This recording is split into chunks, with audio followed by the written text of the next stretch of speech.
So there's so much creative talent in our community. Do you have any advice for aspiring writers and artists? I'm looking at Cedar and I'm looking at Jordan because they watched me be born as a screenwriter. And one day I just came like storming in. I don't know how I walked in, but I just came in to jam, I think, to the screenwriters group. Or maybe, I came into Pitch Fest and I was like, yeah. She watched me also be born 24 years before that. And then, the reincarnation. I did Pitch Fest, and I didn't know what, I just came in and I was like, guys, we have an idea for a thing, and I don't really know how to write it. I don't know. It was just like, here's my ideas, here's some pictures, here's some music, and it would be a cool movie, right? And they were like, yeah, it sounds like, do you need help, like, pitching the movie? And I was like, yeah, I don't know. I don't know what the objective was anymore, but it was great because they were like,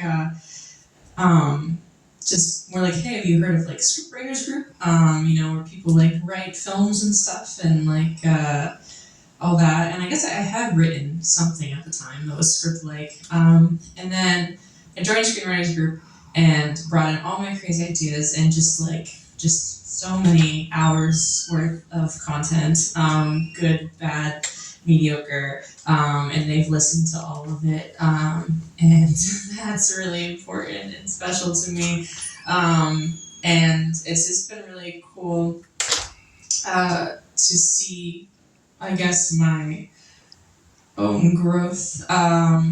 I guess the moral of that is that you can kind of just decide you want to do something and be something, and if you spend a lot of time doing it, it just will happen, hopefully. And I read something, or someone told me, or it was in some YouTube webinar, I don't know, but it was basically like, if you don't want to spend your Friday nights writing it, then people aren't going to want to spend their Friday nights watching it.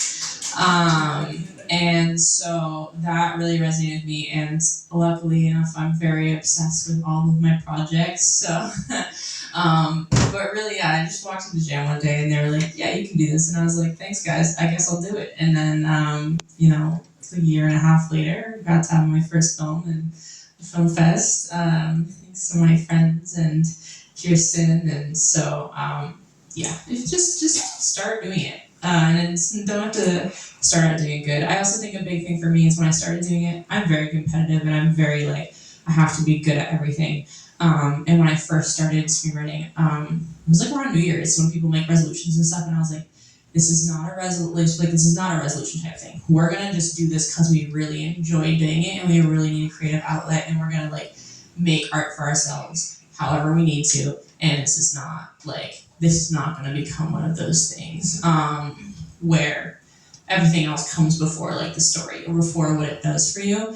And so I kind of just made a promise to myself that I would, put more energy into how writing and making the things made me feel than it's merit, I guess. And I think that got me further faster because when I first started writing, it wasn't is this good? It was oh my gosh, I have all these stories I really want to get done. It makes me feel really good to write them. And then I could come back to it and I could refine it from a more educated space. So I think that helps. And I think that's a good place to come back to, which is if you want to do something, don't do it to be great at it, at least not to start. Do it because you really enjoy doing it and because you love it, and you'll do anything to keep doing it. And then that's when it'll be easy to learn how to do it because you're just obsessed with it to begin with. I actually said two things that I really want to talk about. One is give yourself permission to make crap. And it's funny because actually I use basketball as an example for a lot of younger new writers. When you watch someone play basketball, you see the game. You don't see the hours of practice that go into it. And writers often forget that. We get to write a bunch of stuff that doesn't necessarily get published. we get to write practice. I have so many trunk stories that I needed to write, but I don't need to submit for publication because I needed to feel out how that is. And the scriptwriters I know, no, I have these scripts that I need to practice. This is my practice script. Or like this scene, I just need to write this scene. It's not going to go in, but I need to figure that out. Give yourself permission to write stuff that isn't going to be in the final product. And it's okay to spend, and sometimes you spend more time on that than the final product. Like when you do a sport, when you do anything, so many more hours of practice go into what is actually seen, what the final product is. And give yourself permission. So don't beat yourself up when you spent like 4 or 5 hours doing the scene that's not going to go into the book, and then you feel precious about it. Like, no, it needed to be done. It's good that it was done, and it just doesn't need to be in my final product. So that was my one point to tell. Give yourself permission to have practice. The second one is to go out into the community, go to conventions, go to conferences, go to film festivals, and talk with people, talk with vendors, talk with the creators. Most people at these events want to tell you like what they're doing, who they know. So I'm also on the board of the New England Horror Writers. Before that, I was the president of Broad Universe, which is an organization for women and underrepresented gender voices. To, we get tables at conventions to help people who don't have a lot of money sell their stuff, and we got on programming by putting together rapid fire readings.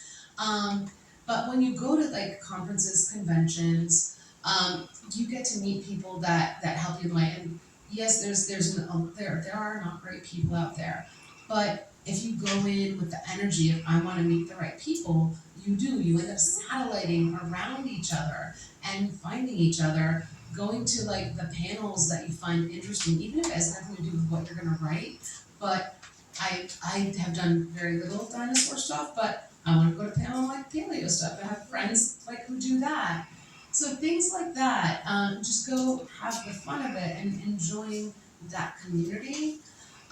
Will give you, my agent asked, I was gonna tell you, like, I know that you do Dead of Winter Fest in Worcester, and they're just opened up for if you're stuck, I don't know if it's spooky, but, yeah.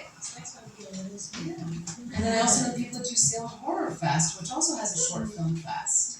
So like, meeting people, like, I like your stuff, and I think we need this, my agent wants this, or I started doing Kickstarter, and I met the person who, is the Kickstarter literary, like, just like putting yourself out there, meeting people at conferences and conventions and festivals, and there's quite a few like just within like a couple hours drive of here because I go to them and it's a 2 hours drive to me.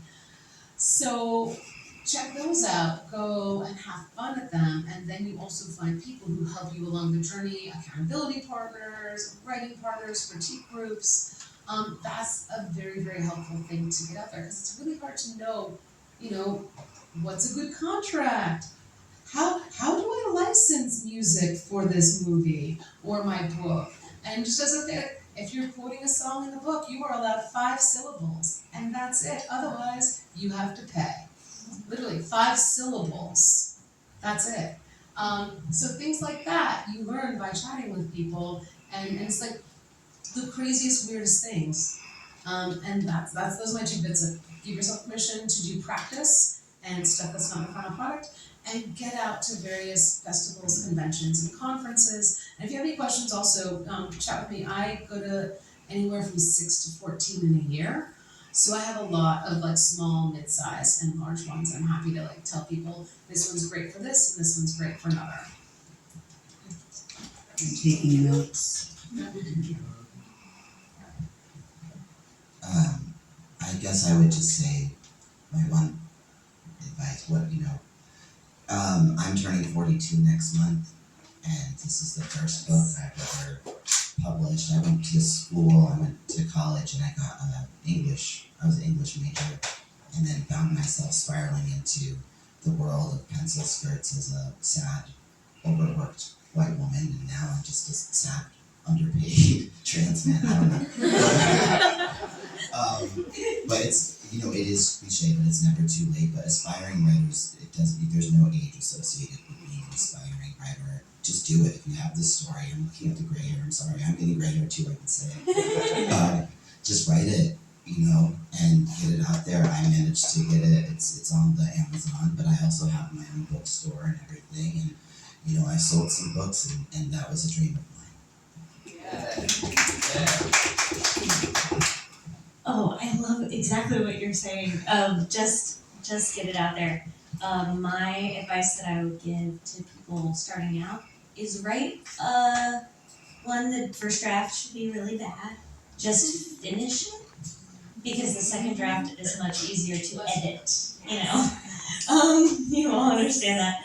And then what I found really helpful for me with comics, and I'm not sure if this applies, but I kind of think it might with all of us, as far as a short film or a short story, doing a short version of whatever grand thing you'll work on for years or whatever, instead of getting bogged down with doing the 500-page version. The best thing I could say is, if you're a cartoonist, do a short comic and print it and make it done. If you're a filmmaker, film a short, complete it, and show it to your family. It doesn't have to be everyone. And with short stories, the idea of getting to do a reading or putting it in something, or asking your friend to use their printer so you can print it and put it out. The shorter one that you can actually finish can be the ticket to then working on yours later. The first thing I tried to get published as a cartoonist, we got so close to it being published, and then it went away. And it was like, oh no, I got found out. The imposter syndrome was actually right. No. And what was really helpful was the people I was, that book project didn't work out with, they saw a 10-page version of Let's Go Coco, and it was on my website that I hadn't edited in 4 years. One of those where I was like, oh, how'd you even find that? And that ended up being the response to this thing plummeting and me getting no money from all this hard work was, oh, you should develop that thing you wrote a short of. And it was because I already kind of had the experience of that story, and I went back. It's made me think about short projects in such a positive way now, where I'm like, oh, that's either the short is the whole thing, or maybe that's a seed for something that's going to grow into something bigger. And so please make your short things. We all want to watch it or read it. So, yeah, and then you can come up here and be part of that. So what are your questions for the panelists? And I'll try to bring the microphone out. I don't know if it'll reach. Oh, Joy's got one. Here you go.